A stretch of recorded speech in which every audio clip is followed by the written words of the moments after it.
2026 football বিশ্বকাপের পথে যখন পৃথিবীর বড় বড় ফুটবল শক্তিগুলো ছন্দ হারাচ্ছে, ঠিক তখনই এক নতুন আলো ছড়িয়ে যাচ্ছে স্পেন।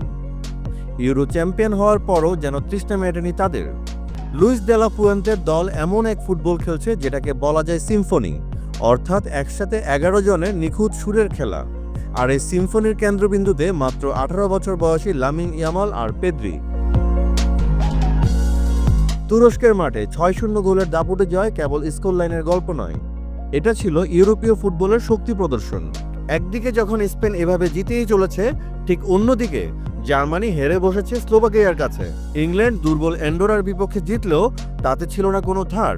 নেদারল্যান্ডস লিথুনিয়ার সঙ্গে হিমশিম খেয়েছে, এমনকি ক্রোয়েশিয়া ও ইতালিও সংগ্রাম করছে দুর্বল দলগুলোর সঙ্গে। কিন্তু স্পেন, তারা যেন খেলছে এক অন্য জগতের ফুটবল। তুরস্কের বিপক্ষে তাদের দ্বিতীয় গোলটাই প্রমাণ করে দলীয় সিম্ফনি। মাত্র 75 সেকেন্ডে 25 পাস, 66 টাচ আর 11 জন খেলোয়াড়ের অংশগ্রহণ। আধুনিক ফুটবলের পাঠ্য বই যদি বানাতে হয়, এই এক গোলই হবে সোনালী অধ্যায়। বর্তমান বিশ্ব ফুটবলের সবচেয়ে বড় প্রতিশ্রুতিশীল তারকার নাম লামিন ইয়ামাল। অবশ্য প্রতিশ্রুতিশীল বললে ভুল হবে, কারণ ইতিমধ্যে বড় মঞ্চে নিজেকে প্রমাণ করেছেন ইয়ামাল।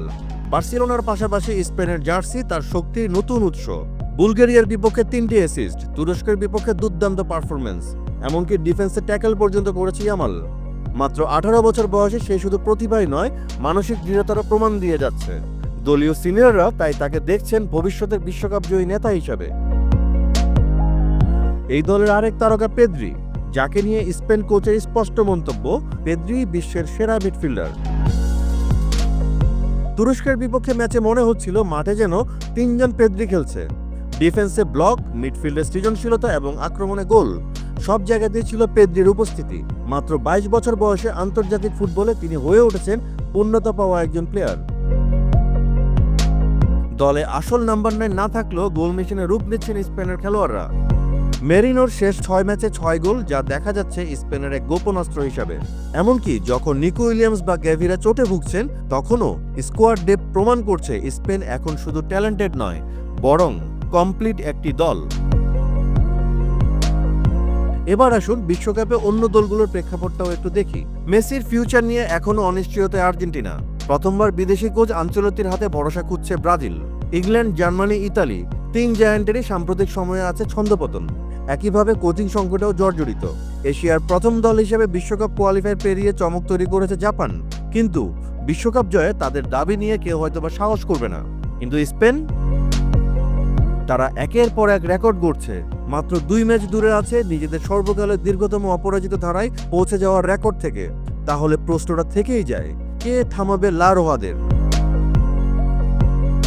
ইয়ামালের শিশুসুলভ হাসি, পেদ্রির পরিপক্কতা, রদ্রির অভিজ্ঞতা, গাভির আগ্রাসন, সব মিলিয়ে স্পেন যেন তৈরি করছে এক অপ্রতিরোধ দল।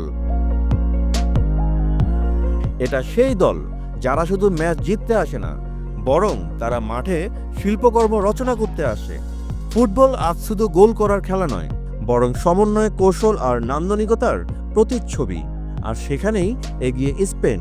আর তাই 2026 ফুটবল বিশ্বকাপের অন্যতম দাবিদার হিসেবে যদি কারো নাম আগে থেকে লিখে রাখা যায়, তবে সেটা স্পেনই। শেষ পর্যন্ত ফুটবল অনিশ্চয়তার খেলা, তবে একটা বিষয় পরিষ্কার, লা রোহারা আবারও বিশ্ব ফুটবলের সিংহাসনে বসতে প্রস্তুত। আর সেই মঞ্চে লামিন ইয়ামালের হাসি হয়তো হবে ইতিহাসের প্রতীক। আপনার কি মনে হয়, স্পেন কি পারবে আবার বিশ্বকাপ জিততে? মতামত জানাতে পারেন কমেন্টে। ফুটবলের সব আপডেট, বিশ্লেষণ ও ইনসাইড নিউজ পেতে সাবস্ক্রাইব করুন বাংলা ফ্লো ইউটিউব চ্যানেল। একই সঙ্গে লাইক, কমেন্ট করে সংযুক্ত থাকুন বাংলা ফ্লোর ফেসবুক, ইনস্টাগ্রাম ও টিকটকেও।